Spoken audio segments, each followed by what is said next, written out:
நம்ம இந்த வீடியோவில் பார்த்திங்கன்னா பூண்டி ஏவிபி ஸ்கூல் பக்கத்தில் ஒரு 1/2 கிலோமீட்டரில் இருக்கக்கூடிய வீட்டை தான் நம்ம பார்க்க போகிறோம். இங்கே வந்து 3 சென்டில் வடக்கு பார்த்த மாதிரி வீடு, டபுள் பெட்ரூம் கொண்ட வீடுங்க. டிடிசிபி அப்ரூவ்டு இருக்குது.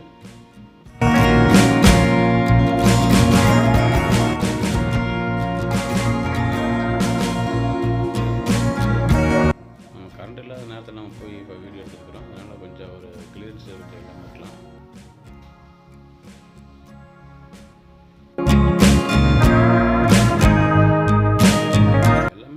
எல்லாமே வந்து பார்த்திங்கன்னா நல்லா ஒர்க்கபுளாக கிச்சனில் பார்த்துட்டிங்களாங்க. சுற்றியும் கப்போர்டு ஒர்க்கு மற்ற டிசைன் அளவுக்கு எல்லாமே பண்ணியிருக்கிறாங்க. சிலரோட குழந்தைகள் வந்து அந்த ஏவிபி ஸ்கூலில் வந்து படிக்கலாம். அவங்க வந்து பார்த்திங்கன்னா இந்த ஸ்கூலை சுற்றி வீடு கேட்டுக்கிட்டு இருப்பாங்க. அவங்களுக்கு சிறந்த ஒரு வீடு இதுதானுங்க. பக்கத்தில் நாங்கள் நிறைய பார்த்துட்டோம். பக்கத்தில் எந்த வீடும் இல்லை. இதுதான் அந்த வீடு இருக்குது. அதே போல் மற்றவங்களும் இந்த பகுதியில் இடம் வேணும், வீடு வேணும் என்று நினைப்பவங்க வந்து பார்க்கலாங்க. இடங்களும் இருக்குது. தேவைப்படுவோர் அணுகலாம். நன்றி. அடுத்த வீடியோவில் சந்திப்போம்.